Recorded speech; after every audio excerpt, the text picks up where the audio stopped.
mungkin contoh sebaliknya ya, misalkan orang ketika stres, kan ada istilah itu Ustadz, psikosomatis. Psikosomatis. Jadi kondisi mental itu bisa mempengaruhi kondisi fisik. Dan sebaliknya. Dalam agama Islam misalkan, yang menariknya itu kalau sakit itu dihapus dosa. Wah, ya itu kan makanya jadi tidak ada peluang buat ngeluh nantinya. Kita melihat generasi muda itu terlihat semakin rentan terhadap stres gitu ya, dalam aspek kesehatan mental. Bukan karena mereka lemah, tapi memang karena environment-nya itu banyak yang ancamannya gitu ya Ustadz ya, termasuk media sosial, kemudian mungkin orang tuanya juga stres gitu ya. Jadi orang tuanya misalkan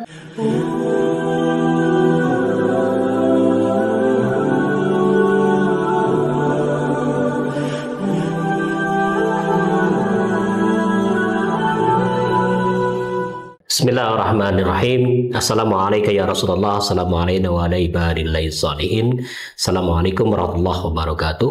Allahumma shalli ala sayyidina Muhammad wa ala ali sayyidina Muhammad. Bapak dan Ibu serta kawan-kawan yang menyimak Mishkat TV, salam jumpa kembali pada kajian kita, kajian futuristik pemikiran Kang Jalal. Dan pada edisi kita kali ini adalah edisi yang terakhir yang terkait dengan psikologi agama. Kita sekarang masuk pada bagian yang pemikiran Kang Jalal ini adalah terkait dengan kesehatan mental, kemudian juga fisik. Dan kita akan membincang hal-hal yang terkait dengan itu dan mungkin ada hal-hal yang tentang fenomena kontemporer di Indonesia. Bersama saya sudah hadir guru kita Pak Budi Sulastyo. Apa kabar?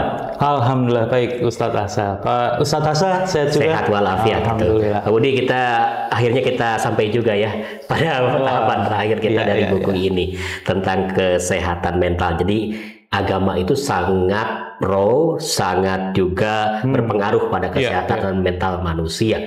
Termasuk juga kalau tidak salah kita baca itu ada juga aspek fisiknya ya. Betul. Jadi di sini kita memahami bahwa agama ternyata berpengaruh pada mental dan fisik, betul.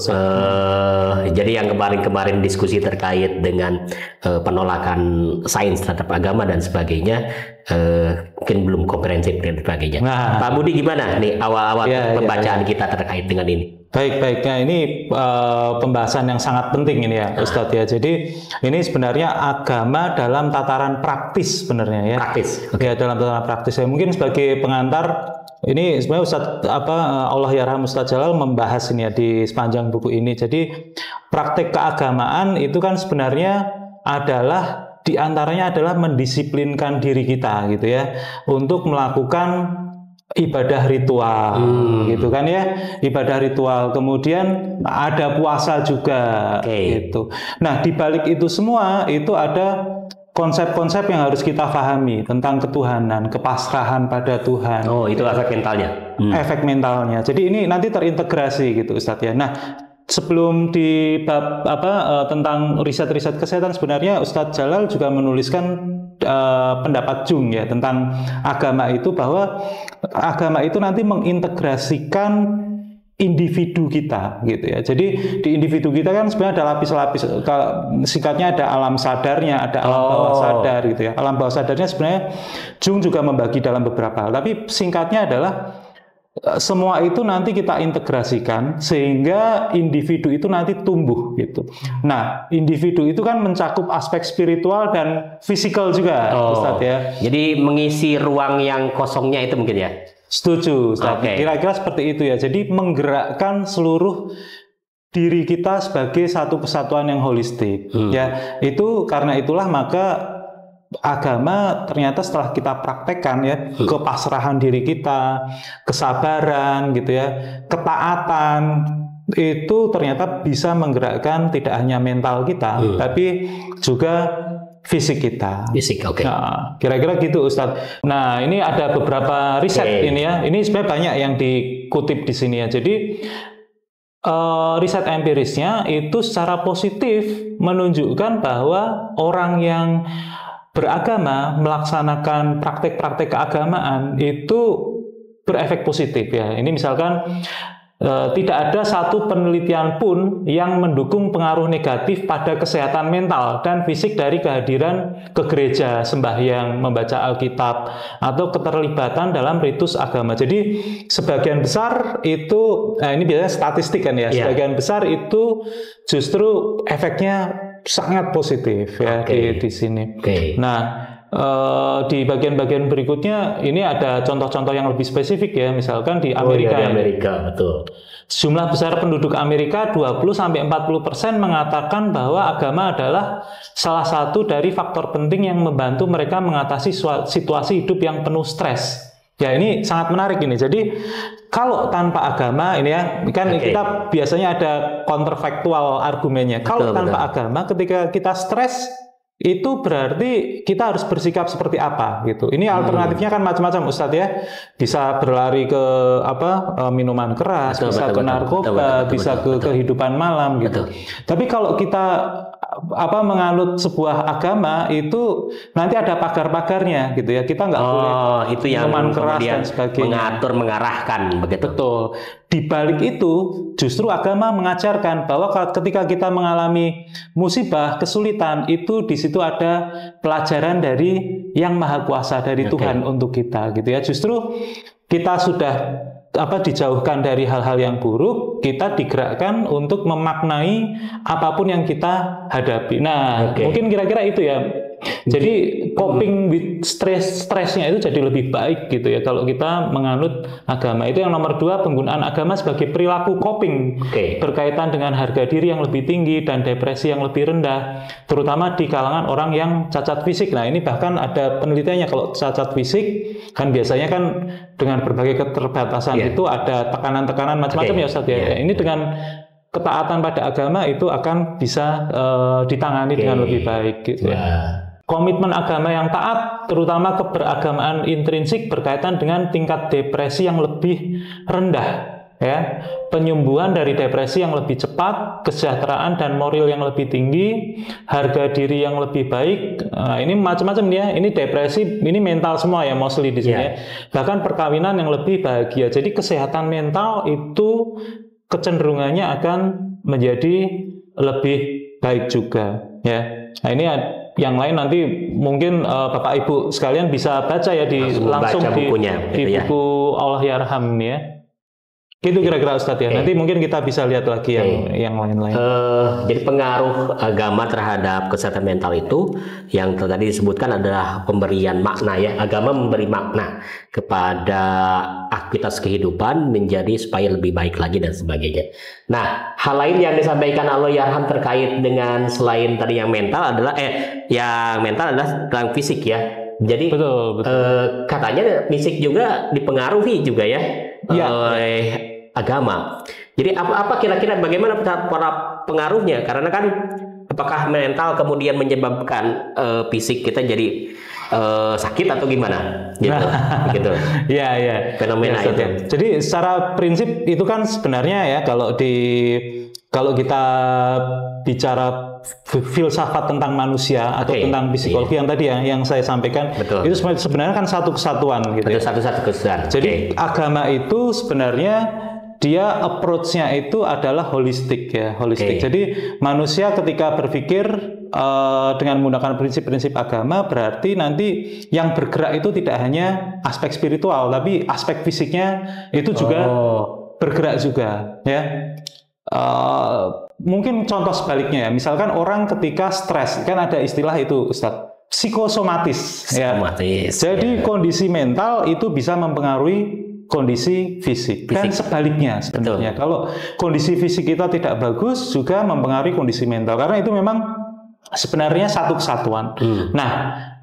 Nah ini kembali lagi ketika kita lihat studi empirisnya di sini juga ada juga ya. Ini depresi dan seterusnya, ini masih mental. Ya. Kita lihat, mungkin kita cari yang fisik ini Ustadz ya. Coba dicek. Nah ini ada ya. Pada tingkat tertentu penyakit kronis, lelaki yang religius menganggap kemampuan untuk berfungsi secara sosial lebih tinggi gitu ya. Kemudian yang kedua, frekuensi kunjungan ke gereja dapat meramalkan Berarti ini berkorelasi positif gitu ya. Ya. Dengan tingkat ketidakmampuan fisik yang lebih rendah. Jadi dia justru lebih capable ya fisiknya kalau Betul. dia semakin. Kalau yang pertama ini yang tadi yang pada tingkat tertentu penyakit kronis lelaki yang religius. Itu artinya membuat semakin bersemangat atau ada semacam dorongan. Kalau misalkan sosial kan agama yang tanamkan empati. Ya, iya. Misalkan semakin dia terlibat mungkin semakin gitu atau gimana?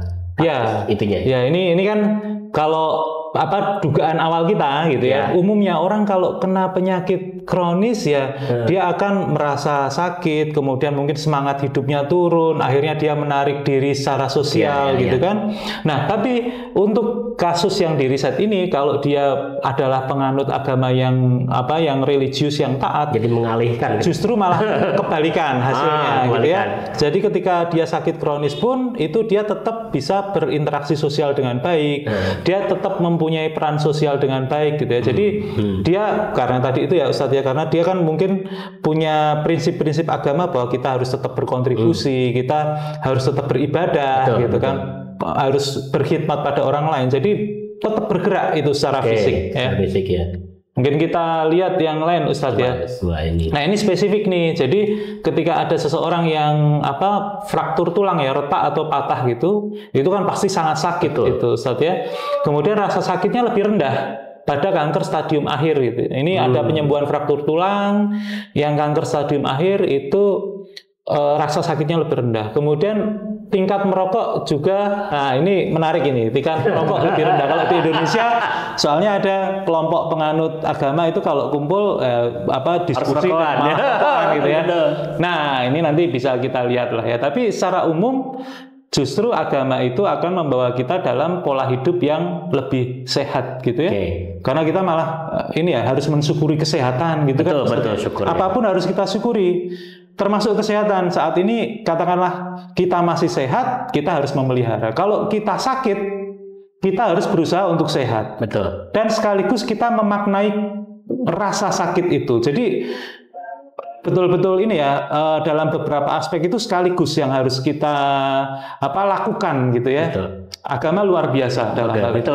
Termasuk yang tadi posisi bahwa misalkan kalau sakit itu kalau dalam konteks tertentu, misalkan agama mengatakan bahwa kalau kita sakit itu sebetulnya antara sabar dan syukurnya harus ada di sana, karena syukur karena Tuhan memberikan sesuatu pada kita, artinya memberikan kepercayaan pada kita untuk lebih lagi meningkatkan ketakwaan kita kepada Tuhan gitu. Terus termasuk juga dengan sakit itu kita dalam agama Islam misalkan. Yang menariknya itu kalau sakit itu dihapus dosa. Wah, ya itu kan biasa, makanya jadi tidak ada peluang buat ngeluh nantinya. Betul. Nah itu ya kayak gitu. Jadi dari sana mungkin semakin sehat. Iya betul. Bahkan saya ketika mungkin ada seorang teman bukan mengeluh ya, dia cerita misalkan, wah saya itu kok sekarang kena diabetes gitu ya. Diabetes itu kan diabetes itu kan ini ya sangat serius Ustaz ya. Nah atau kena kok tiba-tiba saya ada serangan jantung gitu kan, wah luar biasa itu kan, sakit yang luar biasa. Saya biasanya mengatakan gini, wah itu adalah cara Tuhan untuk mengingatkan kita gitu ya, agar kita bisa hidup lebih sehat lagi. Karena memang saya temui Ustadz ada beberapa rekan yang lain gitu ya, ketika dia sakit, setelah itu pola hidupnya jadi sangat sehat, dan setelah sembuh dia jadi jauh lebih sehat daripada sebelum sakit. Itu nggak cuma 1-2 contoh, itu banyak contoh justru. Jadi dan saya temui juga biasanya orang yang seperti itu dia religius juga ya. Jadi ketika sakit dia langsung mengambil pelajaran, ini sakit ini sebenarnya pesan dari Tuhannya itu apa sih sebenarnya gitu ya. Jadi nah, dipelajari dari situ. Terkait dengan pesan ini, apakah juga di Allahyarham mungkin secara implisit atau tidak implisit juga menyampaikan pada kita nggak terkait dengan meaning in life gitu. Jadi misalnya pemaknaan untuk hidup kita itu ada nggak secara ini? Di sepanjang buku ini itu sangat kental Ustaz ya. Jadi memang kan dalam psikologi agama justru agama itu basicnya gitu ya, itu menanamkan bahwa hidup ini punya tujuan yang lebih dari material gitu ya. Tujuannya itu. Jadi sakit, kesusahan, kesenangan gitu ya, itu adalah hal-hal yang harus kita alami, dan kita alami kemudian kita menuju ke apa ya tadi itu individuasi. Kalau Jung itu kan kita mengintegrasikan diri kita menuju ke perkembangan jiwa yang lebih tinggi lagi. Betul. Gitu ya. Jadi seperti itu. Nah ini sebenarnya nggak hanya dibahas di psikologi agama, dibahas juga misalnya di Meraih Kebahagiaan. Oh yang buku itu ya. Di buku itu juga sebenarnya makna dari apa esensi dari kebahagiaan itu adalah ketika kita bisa mengenali itu tadi, tujuan yang lebih tinggi itu apa gitu ya. Nah ini nyambung banget sih ya dengan apa, dengan psikologi agama, dengan efek agama untuk kesehatan. Makanya pas banget kalau misalkan Bapak dan Ibu mempunyai buku psikologi agama plus juga buku Meraih Kebahagiaan, karena di sana satu top begitu ya.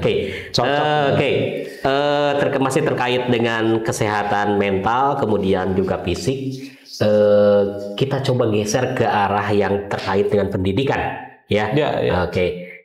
Fenomena kita sekarang ini luar biasa ya.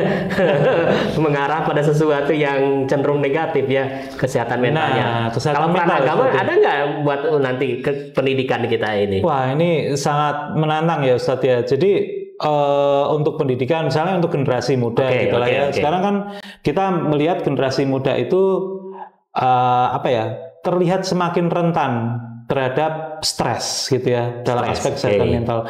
Bukan karena mereka lemah, tapi memang karena environment-nya itu banyak yang ancamannya gitu ya Ustadz ya. Termasuk media sosial, kemudian mungkin orang tuanya juga stres gitu ya. Jadi orang tuanya misalkan ada kondisi ekonomi yang membuat orang tuanya bermasalah gitu kan. Ada orang tua yang berpisah dan sebagainya. Jadi secara umum banyak ini yang saya temui ya dari cerita para guru juga, kesehatan mental yang perlu menjadi apa kajian yang serius di karangan muda.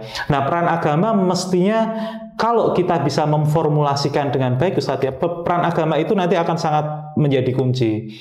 Tapi perlu saya tekankan bukan agama yang sekedar ritual ya, bukan agama yang melarang ini itu gitu ya, tapi agama yang betul-betul bisa menggerakkan kita untuk melakukan hal yang lebih bermakna itu tadi ya. Jadi daripada kita media sosial terus-menerus, kita mana sih yang lebih bermakna gitu kan. Jadi anak muda itu harus digerakkan untuk mencari hal yang lebih bermakna dan dia harus menikmati itu. Dia dilatih untuk bisa menikmati kegiatan-kegiatan yang maknanya lebih tinggi ya. Kalau sekarang kan kebalikan ini Ustadz, kita seakan-akan ditarik kegiatan-kegiatan yang maknanya dipertanyakan gitulah ya, TikTok dan sebagainya. Gitu. Jadi dalam hal ini kita ketahui bahwa agama juga bisa menyumbang hal positif pada pendidikan Ustadz, kalau dilakukan dengan kita formulasikan dengan baik gitu ya. Baik, kita sesi terakhir barangkali ada pesan beberapa kata mungkin. Baik Ustadz. Jadi Bapak Ibu harus baca buku ini ya, pesan yang sangat utama ya. Jadi buku Psikologi Agama ini sebenarnya kita sudah bahas dalam sekian sesi ya Ustadz ya, sekian sesi dengan Paman Apik juga Pak Agus Nirmanto. Jadi ini sangat penting Bapak Ibu ya. Jadi betul-betul dengan psikologi agama ini kita akan bisa mengenali sebenarnya manfaat agama terhadap psikologi itu apa gitu ya. Dan juga ada aspek negatifnya juga ya. Tapi kita akan tahu ini aspek negatif itu jika agama kita lakukan dengan cara seperti ini, positif jika seperti ini gitu ya. Nah nanti Bapak Ibu berdasarkan membaca buku ini akan bisa mengkaji lebih jauh ini. Oh berarti beragama yang bisa menghasilkan psikologi yang positif itu yang seperti apa gitu. Dan ini luar biasa karena referensi saintifiknya Allahyarham itu mencantumkan sangat luar biasa ya. Jadi ini memicu kita juga untuk mengkaji lebih lanjut ini, melanjutkan apa yang sudah dikaji oleh Allah Yarham. Oke, saya setuju Pak Budi dengan keberlanjutan kajian kita terkait juga dengan psikologi agama, kemudian juga bagaimana menjadikan manusia lebih bahagia, lebih sehat lagi. Bapak dan Ibu, tampaknya kita sudah berakhir kajian kita tentang psikologi agama. Insya Allah nanti kita nyambung lagi dengan buku Allah Yarham yang lain. Marilah kita akhiri sama-sama dengan baca hamdalah dan salawat. Alhamdulillahirrahmanirrahim. Allahumma shalli ala sayyidina Muhammad wa ala ali sayyidina Muhammad. Wa ma taufiqi illa billah, alaihi tawakkaltu wa ilaihi unib. Assalamualaikum warahmatullahi wabarakatuh. Waalaikumsalam. Terima kasih Pak Budi. Terima kasih, Ustaz. Assalamualaikum warahmatullahi wabarakatuh.